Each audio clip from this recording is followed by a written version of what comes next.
Dr. Eisenberg, welcome. Thank you. Good to be here.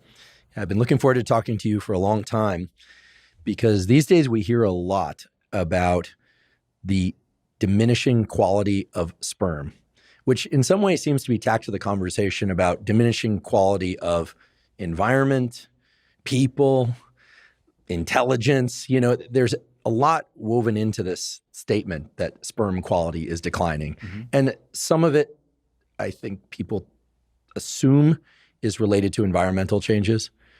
Some of it, I think people assume it are related to changes in behaviors. So maybe less exercise, less sunlight, who knows? Mm-hmm. Hopefully you'll tell us what's really going on. But the first question I have is sperm quality actually declining? And regardless, what is sperm quality? Yeah, great question. So I think it's very controversial, I think, as your question alludes to. So I think we'll start by just talking about what sperm quality is and why it's important. So for reproduction, as you've covered on the podcast before, a man makes semen, and that has sperm in it. And so when we're talking clinically about a semen analysis, there's a few things we look at. We look at the amount of ejaculate semen that comes out. We look at the sperm, how many there are. We look at their motility or movement. We look at their morphology or shape. There's some more advanced testing that's done in rare cases, looking at fragmentation of DNA, for example, or there's some newer tests looking at epigenetic profiles of sperm. But essentially, these are all markers of fertility. So fertility in itself is a team sport, right? So it's hard to, label a man as fertile or not fertile without knowing about his partner. But nevertheless, based on these different parameters, we try and quantify how likely a man is to be able to achieve a pregnancy. So the World Health Organization every decade or so looks over the existing literature and defines these different cut points of what's normal or what's subfertile for those levels. So that's sort of the backdrop of what semen is and how these tests are done, or what these tests represent. Now the question of whether they've declined over time has been a question for a number of years. There was a landmark paper in the early 90s by Carlson and a group in Denmark that showed this temporal decline over the last 50 years from that time point. And so what the investigators had done is looked over the literature for studies that reported semen quality around the world and noted that the quality in the earliest studies, like in kind of the mid 20th century, were here, and then over time they had sort of declined, the more recent studies. Now that study was very controversial. There was questions about weighting from different studies, because you can imagine there's not a lot of early studies, so putting a lot more importance on those rather than some of the later ones. And so since then, there's been many other studies that have come out in time. And even today, it remains very controversial. I think, if I were to say that I believe there's a decline, some of my colleagues and friends would be very upset with me. If I say I don't believe it, some of my colleagues and friends would be very upset with me. So I would say that, my opinion really varies based on whose paper I've read. And there's some very convincing, studies on each side of it. There most recently, just in the last year or so, there was a meta-analysis of, tens of thousands of men where they looked at, again, a host of these studies over the last number of decades, all around the globe. So prior studies had really just focused on the Western hemisphere, Western countries, because there was more data from that. But more recently, we've gotten a lot of data from Africa, from Asian countries as well. And those also support this decline. So, one of the counter arguments to why we're seeing that is just sort of an evolution of techniques over time. So that's one of the sort of the popular questions about whether there's really a true decline.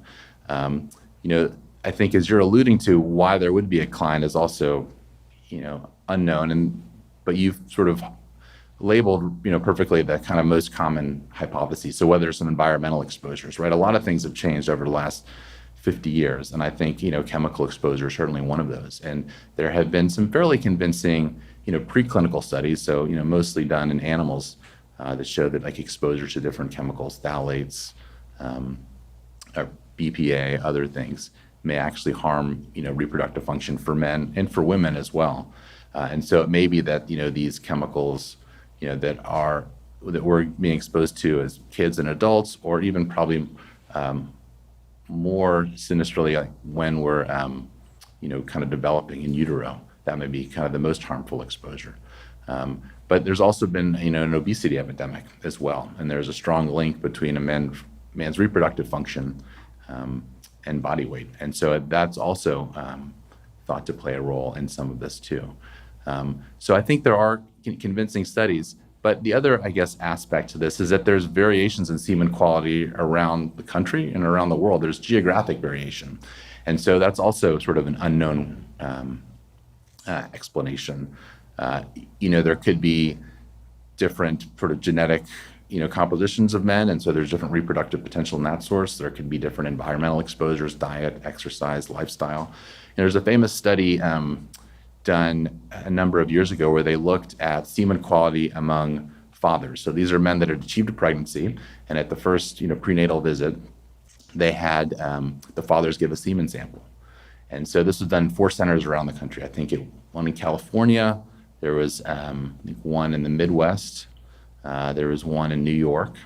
So they basically found that semen quality was sort of highest in the urban centers. In New York tended to be the highest numbers, where it was, lower in the Midwest. And so the hypothesis was potentially because it was a more rural setting, maybe there was pesticide exposure and that had led to these lower numbers. But, another equally plausible explanation may be that, different, sort of a different population, and maybe, that could explain these differences. So I think it's very important. And I think, one of the sort of lacking things in this is there's not really longitudinal data. One of the greatest things would be if we just started tracking semen quality around the country, just like we do obesity, like, NHANES, the CDC's survey of health in the US.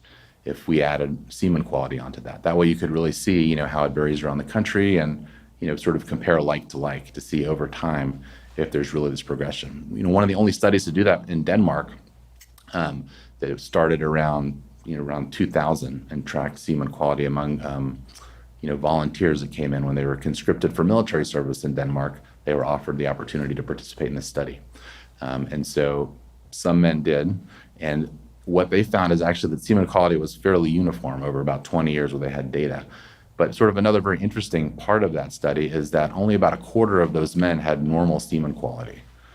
So it was sort of very concerning. It was, I guess, reassuring that it wasn't further declining, but very concerning that only a quarter of Danish men had, normal semen quality. And they're one of the, I think, thought leaders in this field, just because sort of a reproductive crisis there.